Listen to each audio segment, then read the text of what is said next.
Барлықтарыңызға сәлем, сіздермен бірге Айжан Абдет. Мен 9 жылдық тәжірибесі бар заңгер боламын, сондай-ақ Абдет консалтинг заң компаниясының негізін қалаушымын. Біздің компанияда біз кіші және орта бизнесқа кез келген заңға қатысы бар мәселелерді шешуге көмектесеміз. Біздің YouTube подкастымыздың мақсаты кәсіпкерлердің заң жағынан білімін жоғары дәрежеге көтеру. Кәсіпті тек қана ақшаға, маркетингқа ғана қарап жасамай, заңды түрде жасау, өз бизнесіңізді капитал ретінде қалдыру мақсатында заң жағынан бәрін пошагово дұрыс жасау. Біздің YouTube каналымызда біз әртүрлі актуальный бизнесқа қызықты тақырыптарды заң жағынан қозғайтын боламыз. Мен өзім қарапайым тілде түсіндіремін. Менімен неге жұмыс жасайды? Біріншіден компаниямыздың аты Абдет араб тілінен аударғанда прозрачный деген сөзді, мөлдір деген сөзді білдіреді. Біз жұмысымыздың бәріне шынайы, сондай-ақ әділ түрде қараймыз. Екіншіден, мен өзім кәсіпкер болғандықтан, өз компаниямды жүргізгендіктен кәсіпкерлердің тілінде сөйлеймін және оларға көмектесіп отырамын. Бүгінгі біздің тақырыбымыз инвестиция тақырыбы.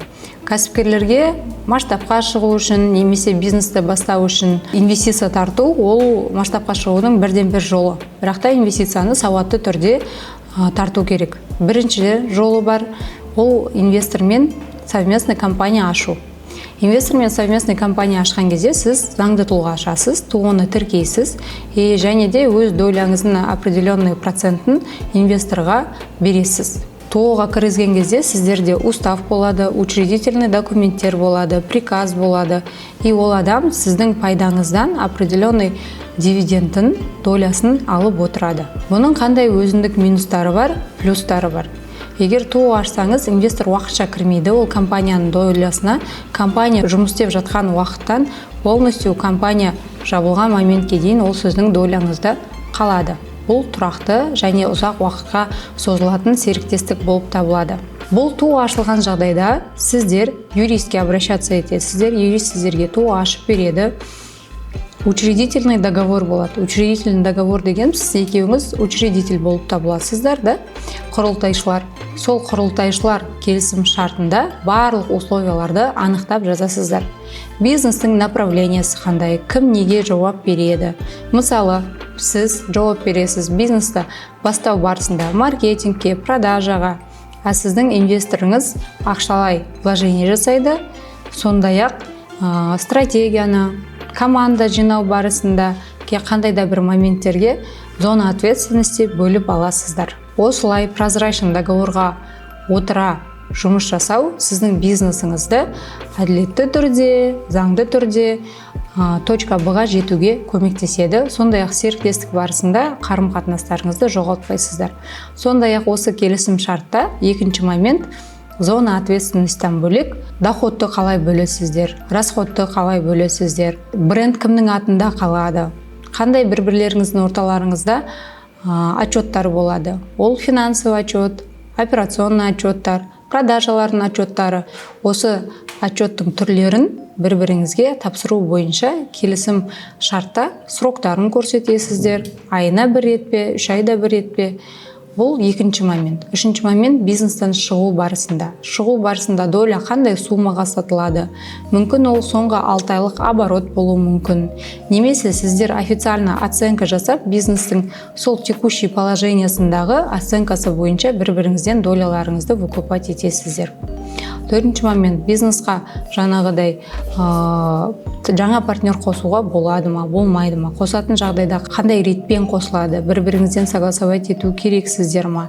Сол моменттің бәрі прозрачно осы учредительный договорда жазылады. Сондай-ақ ТО-да устав, приказ и протокол деген осы 4 құжат болу керек, егер сіз инвестормен ТО ашып жатсаңыз. Ол жақта тек қана инвестор пассивный рөлді емес, сондай-ақ активный сіздің операционный моменттеріңізге өз үлесін қосады. Инвестиция тартудың заң бойынша екінші жолы. Екінші жолы сіздер серіктестік туралы келісім шартқа отырасыздар. Компания сіздің атыңызда ИП-да болсын, ТО-да болсын қала береді. Инвестор сізбен бірге тек қана келісім шарт бойынша, инвестициялық серіктестік бойынша, келісім шарт бойынша жұмыс жасайды. Бұл не деген сөз? Сіздің бизнесіңізға инвестор ешқандай операционный моменттеріне араласпайтын мүмкіндігі болады.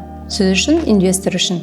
Яғни сіздің инвесторыңыз договор инвестирования о совместной деятельности серіктестік договоры бойынша неге жауап беретіні шектеледі.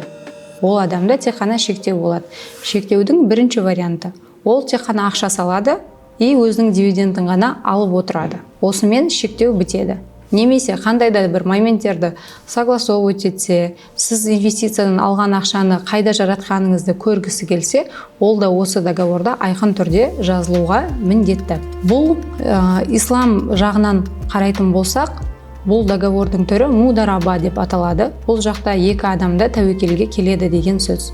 Сіз бизнесті жүргізу, оны реализация жасау, дамытуға жауапкершілік алсаңыз, тәуекел алсаңыз, сіздің инвесторыңыз сіздің бизнесіңізге сеніп ақша салғанына тәуекел алады. Бұл договордың аты ислам тілінде мудараба деп аталады. Егер бизнес жүрмесе, инвестор сізге ренжімейді, ақшаны қайтарылмайды. Егер жүрсе, ол өзінің инвестициясынан бөлек бизнестің определенный долясын, немесе таза пайдасын, определенный табысын алуға құқылы болады. Бұл инвестиция тартудың екінші жолы.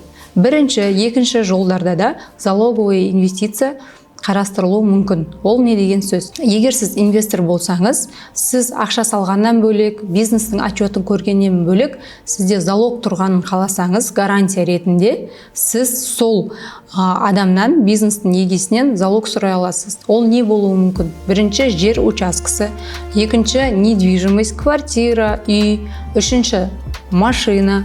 Одан кейін қымбат оборудованиялар залог ретінде қабылдануы мүмкін. Оның бәрін заң жағынан дұрыс оформлять етіп, айқын түрде көрсету керек. Екі жақта бір-біріне деген артық сұрақтар болмас үшін.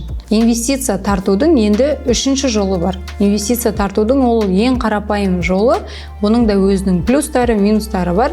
Ол договор займаға қол қоясыз. Бұлайша айтқан кезде расписка дейді, договор займа дейді, нотариусқа барып ақша беру дейді. Ол осындай жолдармен ұйымдастырылады. Оның целі қандай?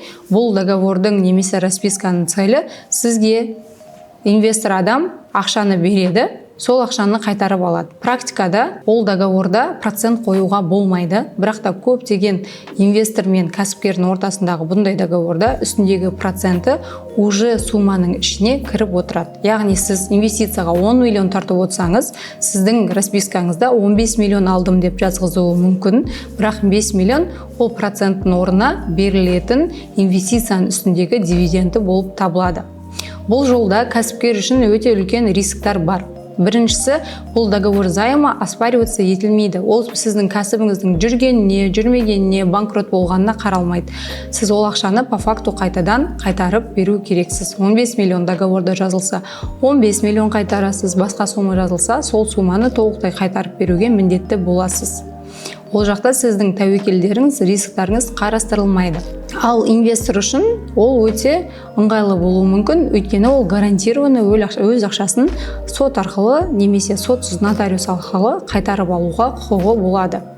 Осы үш заң жолдары бойынша инвестиция тартуға болады. Біздің компаниямыздың білікті заңгерлері осы инвестиция процесін толықтай сіздерге сопровождать етіп, кез келген сіздің рисктарыңызды айтып, заң бойынша шығатын сюрприздарын айтып, және де салық жағынан сіз қалай салық төлейсіз, осы сұрақтарға толықтай жауап беріп, проектіңізді сопровождать етіп, под ключ көмектесе аламыз. Ол үшін біздің каналымызға жазылыңыз біріншіден, пайдалы ақпараттарды алыңыз, сауатыңызды көтеріңіз, нақты бізден көмек керек болса, төмендегі байланыс нөмірлеріне хабарласыңыз.